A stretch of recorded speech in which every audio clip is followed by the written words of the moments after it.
everybody know everybody. You know what I'm saying? You got the MUAs, you got the hairstylists, you know what I'm saying? You got the scammers, you got everything that y'all might got anywhere else. You know what I'm saying? That shit down there? All that. They got little clicks for the young niggas, everything. But you got some rappers, and see, I prefer to rap. On a quiet August night in Birmingham, Alabama, a sudden burst of gunfire shattered the silence and left 2 young people dead inside a car. Among the victims was Kayla Alexandria Warren, a 28-year-old aspiring rapper and hairstylist, known locally by her stage name 205K Way. The other was Brian Adams, a man whose own name would later be caught in the web of speculation, hinting at possible connections to the very crime that ended his life. Initially, the investigation seemed promising. Surveillance footage, social media chatter, and anonymous tips led law enforcement to 2 suspects. Arrests were made. Capital murder charges were filed. And then, unexpectedly, the case collapsed. All charges were dismissed. No trials. No convictions.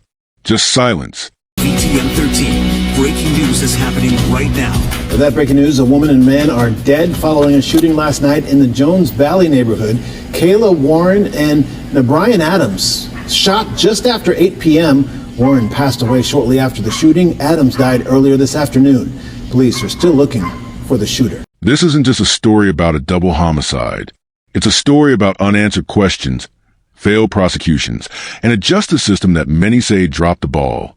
Why were the charges dismissed after months of pursuit? What were the alleged connections between one of the victims and the circumstances of the shooting? Were there deeper layers to this case that were ignored or buried? And most importantly, why are 2 families still waiting for justice? In this true crime documentary, we will examine every known fact surrounding the murders of Kayla Warren and Brian Adams. We'll trace the timeline from their backgrounds to the night of crime to the arrest and release of suspects. Through official documents, public records, and media reports, we will present the raw and unfiltered reality of a case that remains legally unresolved. No speculation, no emotion, just truth. Stay with us as we unravel this shocking story and uncover the heartbreaking details of what led to this senseless loss.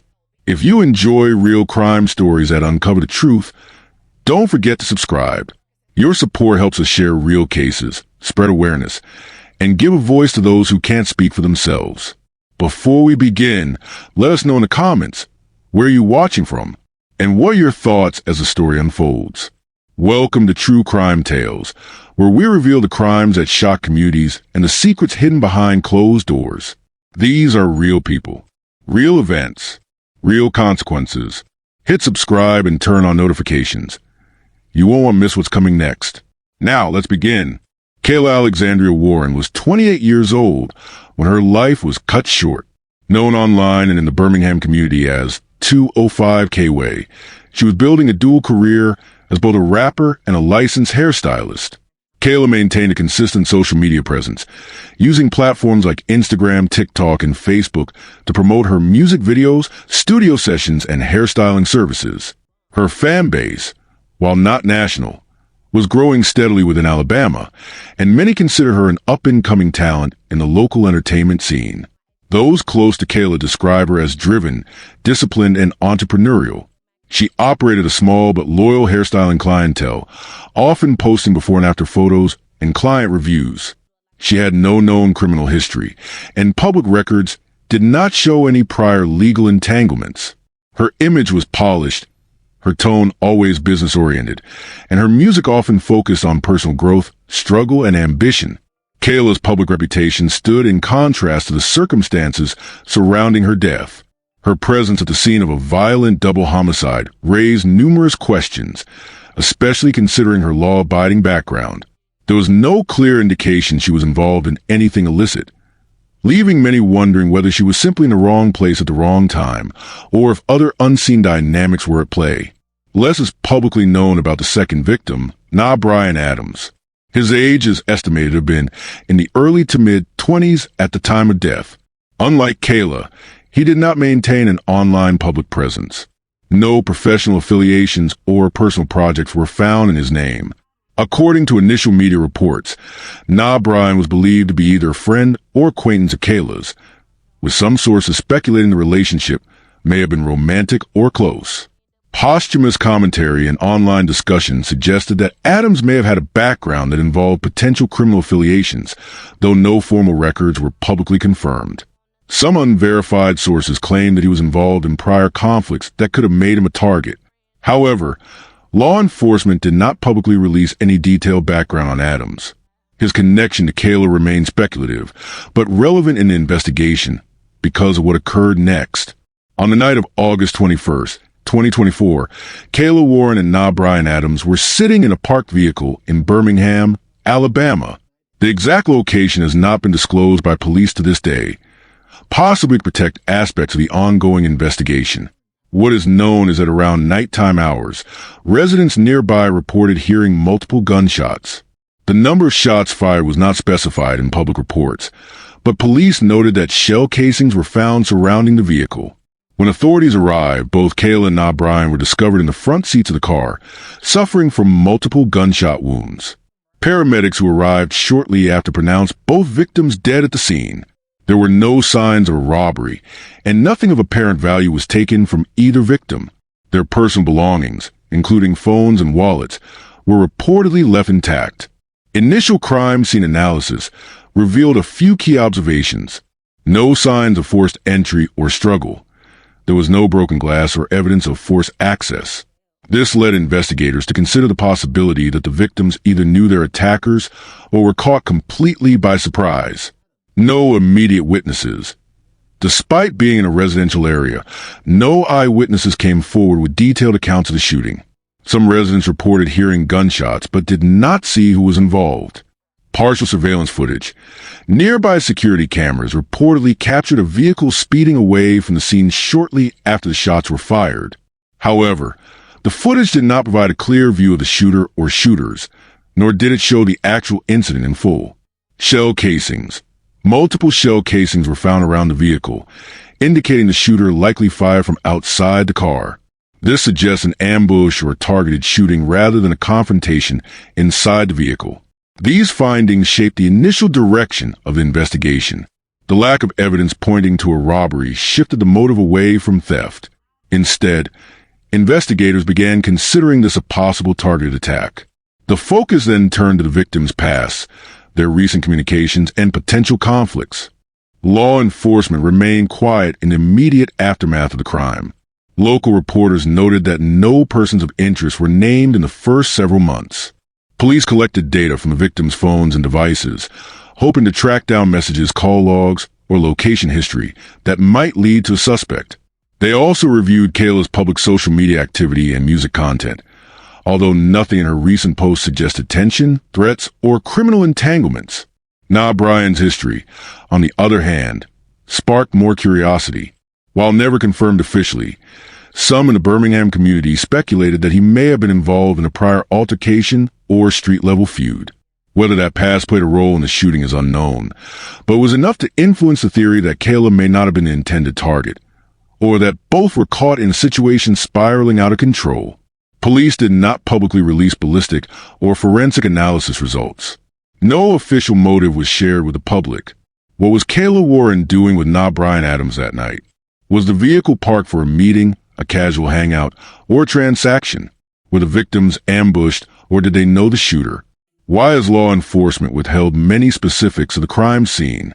Could this have been a case of mistaken identity or targeted retaliation? These questions and a lack of answers continue to fuel speculation in the community and online. With both victims deceased, much of the truth behind that night remains locked away. The double homicide of Kayla Alexandria Warren and Brian Adams in Birmingham, Alabama, triggered an immediate response from local law enforcement. The Birmingham Police Department received multiple 911 calls late in the evening on August 21st, 2024, reporting gunshots in a residential area. Units were dispatched promptly. Upon arrival, officers discovered two deceased individuals inside a parked vehicle. Both had sustained multiple gunshot wounds. The vehicle, a dark-colored sedan, was parked on the side of the street with its engine off. The area was cordoned off, and homicide investigators were notified. Emergency medical personnel confirmed both victims were deceased on scene. The The victims were later identified as 28-year-old Kayla Warren and an adult male, Brian Adams. Police established the crime scene perimeter and began a standard homicide protocol. Officers canvassed the area for witnesses, but no one immediately came forward with actionable information. Investigators collected bullet casings near the car and documented the condition of the scene through photographs and video. Birmingham Police Department officials announced a formal homicide investigation the following morning. Initial efforts were focused on determining the motive and identifying possible suspects. Due to the lack of eyewitnesses, detectives shifted their attention to digital evidence and surveillance infrastructure. Investigators retrieved footage from public and private security cameras located within a 2-block radius. Analysts reviewed hours of video material, looking for suspicious vehicles, foot traffic, or any visual record of the shooting. In addition to video footage, police collected physical evidence. Shell casings from the shooting were recovered and submitted to the Alabama Department of Forensic Sciences for ballistic testing. The goal was to match the casings to a specific firearm or to determine whether the same weapon had been used in other known incidents. Investigators also obtained search warrants for victims' electronic devices. Kayla Warren's and Brian Adams' phones were recovered and examined. Investigators extracted call logs, text messages, and app data, including messages from Instagram, Facebook Messenger, and WhatsApp. They aimed to determine who the victims had been in contact with before the shooting and whether any recent conversations pointed to a confrontation, conflict, or arranged meeting. Social media activity played a critical role. Detectives combed through both victims' social media posts and stories leading up to the night of the homicide. Investigators also monitored comments from the public, looking for emerging rumors, threats, or names mentioned in connection with the shooting. An anonymous tip submitted via Crime Stoppers named a potential suspect and led investigators to focus on a specific group of individuals reportedly seen near the area earlier that evening. Cell tower data from the vicinity was also subpoenaed to track phone locations around the time of the shooting. Analysts began narrowing down devices that had pinged local towers, correlating that information with known associates of both victims. This helped investigators develop a list of persons of interest. After months of digital and forensic review, detectives identified a suspect believed to be involved in the shooting. On April 10, 2025, nearly 8 months after the homicide, Jamil Carrillo Jemison, 23, was arrested and charged with 2 counts of capital murder in connection with the deaths of Kayla Warren and Brian Adams. Jemison was a resident of Birmingham. Public records revealed no extensive criminal history. According to police documents, his arrest was based on circumstantial evidence that allegedly linked him to the vehicle suspected to be involved in the shooting. The Birmingham Police Department stated that Jemison had been connected to a specific vehicle seen on security footage near the scene during the window of the shooting. Shortly after Jemison's arrest, police made a second arrest. LaDre Damon Todd Green, also 23 years old, was taken into custody within days and charged with the same offense, 2 counts of capital murder. Authorities stated that Todd Green was believed to be an accomplice or co-conspirator. Details of the evidence used to justify the arrest were not made public at the time. However, court filings later indicated that the primary evidence against both men included surveillance footage that captured a vehicle believed to be connected to the suspects, cell phone geolocation data showing that both Jemison and Todd Green's devices had pinged towers near the crime scene shortly before the murders, alleged digital communications between the suspects and third parties, referencing an incident or meeting on the night of the shooting. No murder weapon was recovered and no physical evidence, such as fingerprints or DNA, was directly tied to either suspect at the scene. Prosecutors pursued charges based primarily on digital forensics and circumstantial links between the suspects and the timeline of the crime. Both Jemison and Todd Green were held without bond following their arrests. Their defense attorneys argued that the evidence presented by the prosecution was insufficient and relied too heavily on proximity and association. Over the course of several weeks, pretrial motions were filed seeking dismissal of the charges. In June 2025, the Jefferson County District Attorney's Office dropped all charges against both men. In court filings, the prosecution cited insufficient evidence to sustain the capital murder charges. The court granted the motion to dismiss, and both suspects were released from custody. Following the dismissals, Birmingham police stated that the case remained open and under investigation, but no additional arrests have been announced as of the latest update. There was no public explanation regarding what had changed in the evidence or strategy that led prosecutors to abandon the case.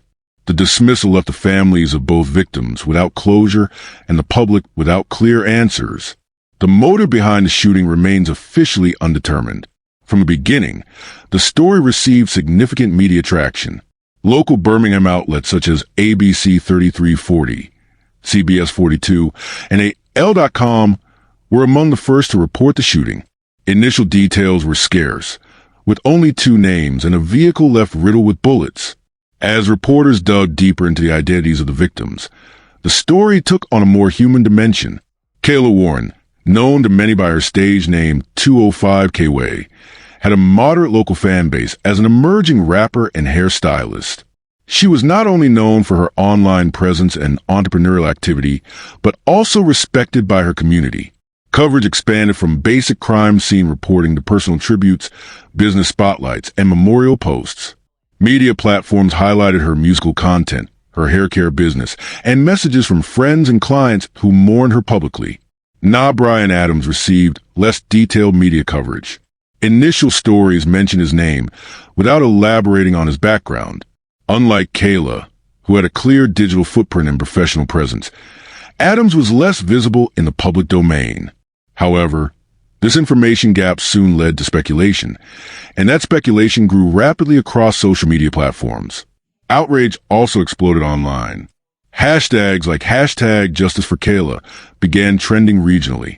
Instagram reels and TikTok videos reflected growing frustration about the lack of immediate arrests. Twitter users demanded answers. Friends and fans circulated clips of Kayla's music and tributes to her hairstyling career, while expressing skepticism about the pace and integrity of the investigation. In parallel, rumors began to circulate online. Unverified claims suggested that one of the victims, Adams, may have had prior associations with individuals who might have had motives. Various online commentators speculated that this wasn't a random attack and suggested hidden layers to the story. No evidence was ever released publicly to support these claims, but the combination of grief and uncertainty kept the speculation alive. Music and beauty industry peers continued to post memorials and fundraisers for Kayla, keeping her name in circulation. Meanwhile, digital forums and Reddit threads dissected every available piece of public information, further feeding unconfirmed theories and alternate narratives. After nearly 8 months of investigative silence, progress appeared to be made. On April 10, 2025, the Birmingham Police Department announced the arrest of Jamil Carrillo Jemison, age 23. He was charged with 2 counts of capital murder in relation to the deaths of Kayla Warren and Brian Adams. Shortly thereafter, LaDre Damon Todd Green, also 23, was arrested and charged with the same counts. According to court filings, the probable cause for these arrests stem from surveillance video, vehicle location data, and possibly digital communications. However, the arrest affidavits were heavily redacted.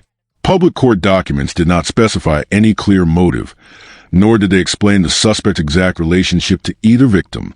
The prosecution's argument relied primarily on circumstantial evidence. There was no public disclosure of DNA, fingerprint, or direct forensic evidence. There were no known eyewitnesses. The surveillance footage reportedly placed a vehicle linked to one or both suspects near the crime scene around the estimated time of the shooting, but its clarity and content were never made public. Reports indicate that police may have relied on statements from anonymous sources or indirect hearsay rather than physical evidence. While this was enough for arrests, it ultimately proved inadequate for trial.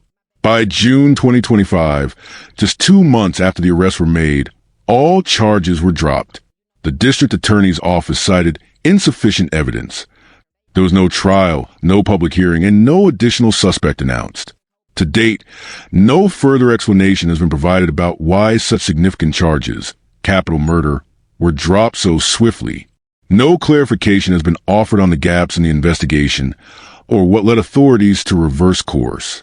The case, while technically listed as open, is now considered inactive. There have been no new updates. This rapid reversal from arrest to dismissal has fueled growing concern and distrust in both the investigative process and prosecutorial discretion. Many in the community now view the case as an example of institutional failure. While Kayla Warren's profile was widely known and mourned, the background of Bryan Adams became a point of intrigue. Online users quickly speculated about Adams' past associations, with claims suggesting he might have been involved in previous altercations or gang-related activity. These allegations were never confirmed by law enforcement or proven in court. However, some community members believed Adams was the intended target, and that Kayla Warren may have been caught in the crossfire. This theory gained traction due to three factors. The nature of the shooting. Both victims were seated in a car, indicating a likely targeted hit. Lack of robbery or altercation. The scene suggested a swift, intentional act with no immediate provocation. Dismissal of charges against suspects, leading some to speculate that deeper underworld connections or motives were never fully explored or documented. Despite the speculation, no concrete evidence has ever been publicly released linking Adams to a gang or organized crime activity. The Birmingham Police Department has refused to confirm or deny any such claims. As a result, the motive remains unknown.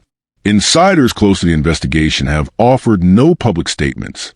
Families of both victims have not commented on the alleged connections, maintaining their focus on justice and resolution rather than rumor. Following the fatal shooting of 28-year-old Kayla Alexandria Warren and Bryan Adams in Birmingham on August 21st, 2024, the local community reacted with vocal and visible unrest.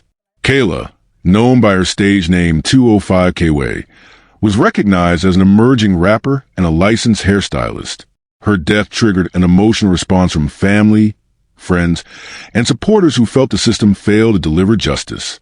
Kayla's family members publicly expressed devastation over the loss. In multiple interviews, they shared their frustration with how the case was handled. From the beginning, they voiced dissatisfaction with the pace of the investigation and the lack of transparency surrounding the arrests and subsequent dismissals. The family organized vigils and candlelight memorials near the crime scene, with community members gathering to honor her life and legacy. These events were not only memorials, but also platforms where the family called for accountability, demanding that investigators keep the case active. Social media became a tool for continued awareness. Kayla's relatives and friends posted tributes, old videos, and messages tagged with hashtags like #JusticeForKaylaWarren. As time passed, those messages shifted from grief to advocacy, urging followers to pressure law enforcement into action. Her family continues to use these platforms as a digital voice in the absence of legal progress. The broader Birmingham community also responded through grassroots efforts. Petitions were circulated online, requesting a renewed investigation. Some called for external agencies to step in, claiming the local police had stalled or mishandled the case. Community activists organized rallies addressing both the Warren case and wider issues of gun violence, systemic legal delays, and unresolved murders in the city. Not everyone in the public shared the same opinion. The arrests of Jamil Carrillo Jemison and Ladre Todd Green divided local sentiment. Some believed the evidence was sufficient and were outraged by the dismissal of charges. Others claimed the suspects were scapegoats and questioned the credibility of the case built against them from the start. This split in opinion further complicated the public discourse and eroded confidence in a system many already viewed as flawed. As the investigation stalled and suspects were released without charges, a series of unanswered questions began to dominate discussions in the community and online forums. Why were capital murder charges filed without solid evidence? This remains one of the most pressing concerns raised by observers.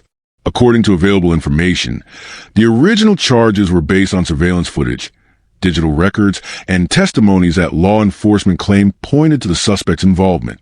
However, the dismissal suggests that these elements may not have met the burden of proof required for prosecution.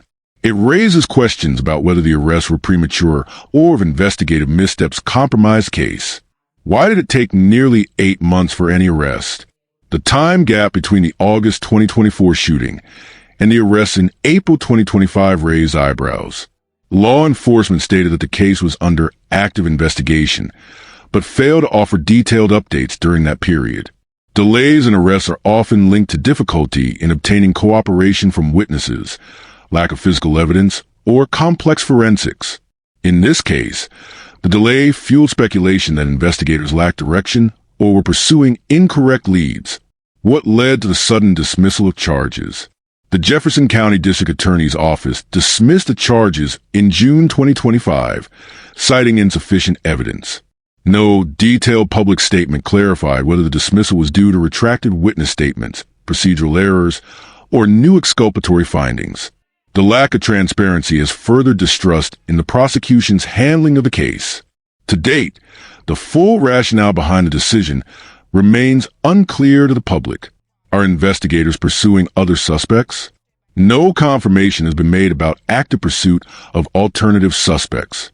The Birmingham Police Department has referred to the case as open but cold, a term commonly used when a case is no longer actively investigated due to a lack of new leads.